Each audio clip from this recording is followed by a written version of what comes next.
the casino. So Yeah. if you're a Singapore citizen, you cannot get into the casino without paying money. You have to pay this essentially huge cover fee, about 100 Singapore dollars, to get into the casino if you're a Singapore resident. If you're a visitor to Singapore, it's free. Nice. What is the exchange rate of a Singapore dollar versus a dollar? It's about 1.2. 1.2. Okay. Yeah. All right. That's a pretty steep fee. Yeah, they don't want their citizens to gamble. They just want other foreigners to come in and lose all their money. Well, they also don't want to open up those vices, right? You open up one vice, you open up the spitting, you open up the gum chewing, you open up the donkey shows, all that stuff. So I commend them for that. Another reason that Singapore is one of the safest countries is their stance on guns. Basically, it is illegal to own or possess a gun. And if you are caught with a gun, you are killed. That's ironic. Why is that ironic? Well, I mean, what is the reason that you're probably carrying a gun?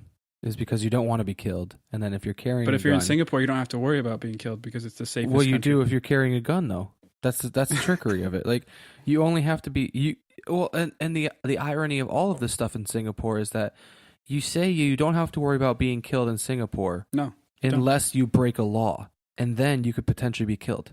Yeah. That's a weird paradox. Just don't break laws and you'll be fine. I'm glad that we provided such great insight into Singapore for all of the listeners. But it's a great country. I enjoyed visiting there. I've heard nothing but great things about it, and my last job was they had a hub in Singapore, and I know several people that have lived there and still continue to live there. So I have nothing but nice things to say about Singapore as well. Hi, Singapore. Let's bring it back to the States. Now let's check out Utah for a second. This is not going to be good. It is kind of along the lines, I guess, of what you would think. Yeah. So something about no alcohol or several wives would be my guess. No, I mean, it has to do with marriage. So in Utah, it's against the law to marry your cousin. Okay, that's good at least. If caveat. Yep. You are younger than 65. How does that even make any sense? Like, I don't. So if you're old, and you haven't found someone else to marry, and you could just hook up with your cousin. You don't want to die alone. Yeah. So you're like, oh, this is better than nobody, I guess. But who comes up with these? That's the thing. Like, who makes that fakakta rule of like, okay, well, should we make it 55? No, absolutely not. We are stern at 65. Well, you don't want someone to retire and not have someone to spend their golden years with. I guess that's noble, but why? I mean, if you're going to open up at 65, why not open it up at 63, right? Or why not open it up at 60 or 55? I just feel like 65-year-olds, most of the time, your cousins are going to be dead anyways. You're going to have older cousins that are fucking 80. You're going to have younger cousins. But how does that even work too? Hold on a second. Let's work through this, right?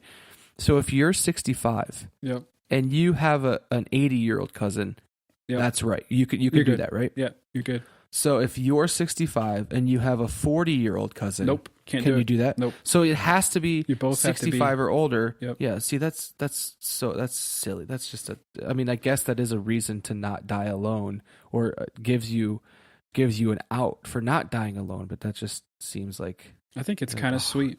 Well, I guess if in the Notebook sense, it's kind of sweet, but that Utah's a weird state, man. I mean, no offense to the people that live in Utah, but Utah has a bunch of weird rules and laws and everything else, but people seem to love it there. I guess it's beautiful, but all the mountains and shit. Yeah, but I mean, there's a lot of old fucks that can marry their cousins there. Yeah. Okay. Well, all right. I don't judge, I guess. So in Alaska, it is illegal to get drunk in a bar. So is that it? Yeah. So basically, per the state laws, a person who is already drunk may not knowingly enter a bar to drink more, or you can't remain in a bar that got you drunk in the first place. So if you asked me what state that law came from, Alaska would be the 50th state that I would guess, because they don't have a lot to do there outside of probably getting drunk in a bar, right? Well, yeah, and it's dark for like 24 hours at a time some parts of the year, right? Yeah, That's so really that would depressing. that would be the 50th state on my list to guess where you can't get drunk in a bar. Which would have been the first? Utah. I mean, that's. I had to think of what if you could get drunk in a bar or couldn't get drunk in a bar. That was the only thing delaying my answer. Otherwise, it's Utah.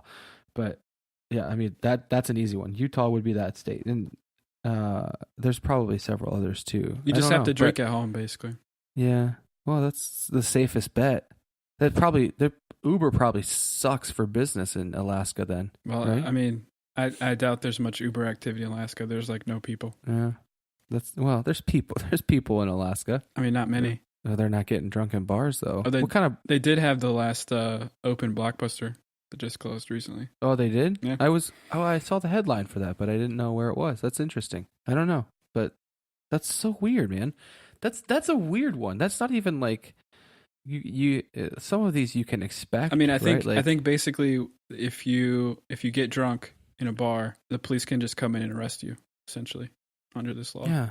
Well, there must not be anything else going on there because what else do you have bars for? And like is it meeting like members of the opposite sex?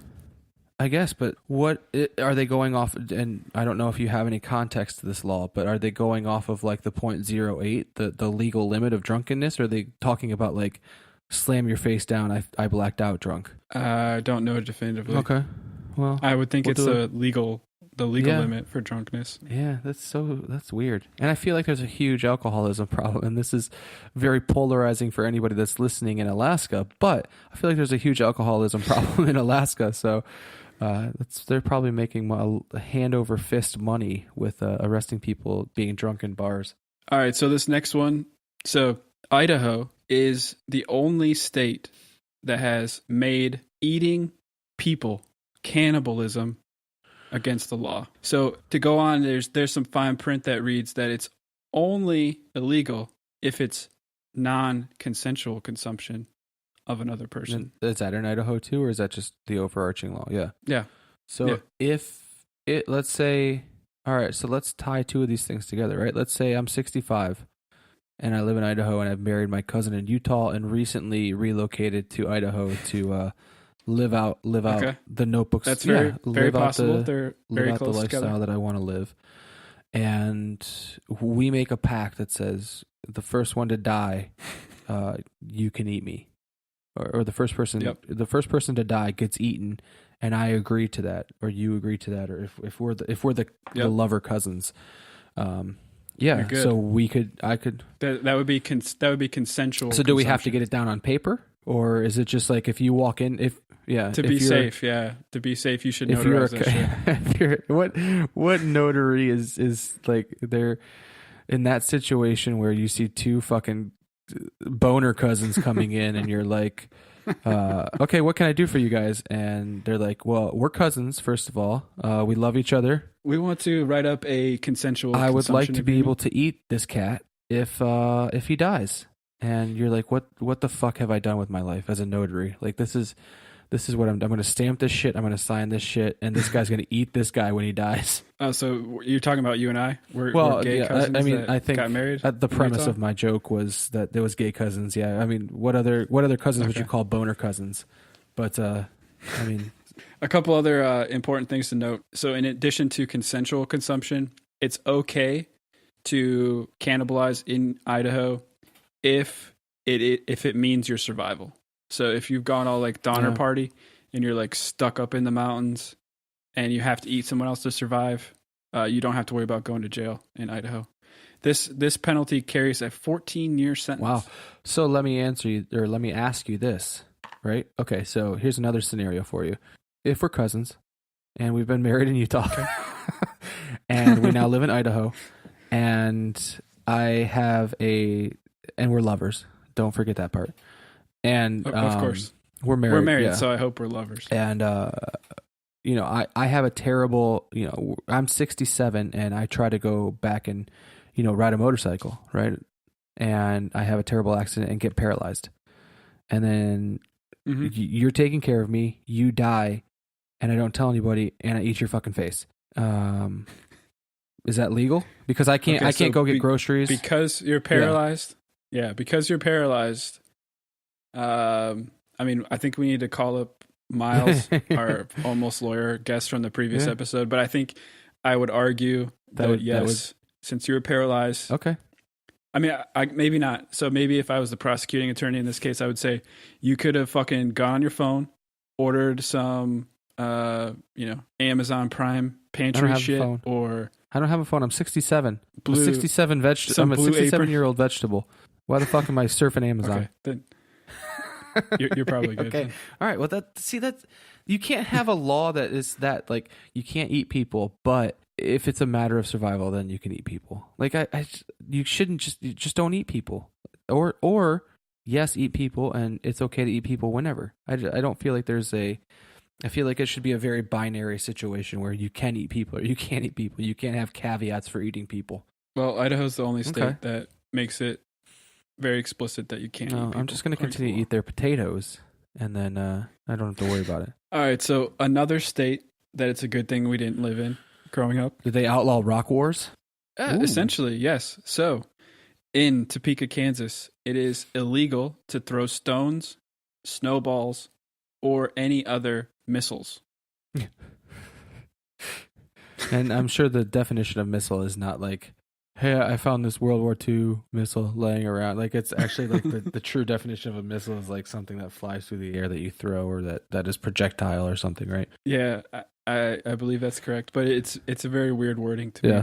But yeah, I mean, so I'm sure our Apple Wars that would definitely be subjected as missiles in this case. Huh. Interestingly, the mayor of Topeka is, or at least at the time of the article that I was reading, was working on repealing this ordinance because he had publicly broken this law in protest. I was going to say, like, what the fuck do you have to do in Topeka, Kansas, where you can't throw rocks, right? Like, I mean, there's nothing, or missiles, which I'm sure they included that verbiage in there so they can just include whatever the fuck they want to. Like, you threw the stick, it's a missile, you're done. You're mine, gopher. Maybe in Topeka they just only have glass houses. Ooh, how long have you been? How long have you been holding that one in the holster, homie? Oh man, I've been holding that one whole all day. Fucking episode. God, you probably got the biggest goddamn boner right now from just the rush of blood that just left your body after that joke. I mean, that's the best joke of the podcast, really. Well, I think now is the time for you to talk about your criminal record. Oh, well, your criminal record. My criminal record was expunged. Yeah, it's expunged. There's no criminal record. Edit this part out because it's not even known. So I was talking to Allison about this, so we got to tell the story. But I can't tell the story because I wasn't a fucking criminal. Like I you guys. Literally could not remember if I you was were not. there. I was not a valid member of the Berlin Heights gang at that point. You guys, So you weren't there? I really don't remember. I was not. I think you guys came to my house or something from what I remember, and I wasn't there. Or I don't. I think this was probably before like cell phones and stuff. So it was definitely before cell phones. At least before any of us. I'm pretty sure you came to my house. So we got this, but I wasn't there. We got this great idea that we were bored, so we went to Walmart and we bought some slingshots, some nice over the arm like braced slingshots. I mean, they were pretty sweet, and we were just so excited to start shooting slingshots. Right? I mean, we had fucking Apple Wars, right? So we were ready. Next level. Slingshot the shit out of you. Exactly. So we tested them out on the drive home. So from a car, shooting the slingshot out the car. We were trying to hit road signs. So some do-gooder, it was me in a vehicle, called the police on us, saying that we were shooting rocks at houses, which is not what we were doing.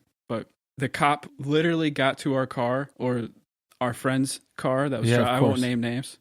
Please don't. But like it was probably a quarter of a mile from his house. So had we been just a little bit faster, we would have made it to his house, probably never got in trouble. Yeah, you guys should have done a high-speed chase, like to get to his house. Like just took off. I wasn't driving, but yeah, we got in trouble. We didn't get arrested, but we had to go to mediation. Yeah, and the mediator was very against us. She was really pushing for some severe punishment. or at least Good. community service or something. Good. But the lady from the Ohio Department of Transportation was pretty cool.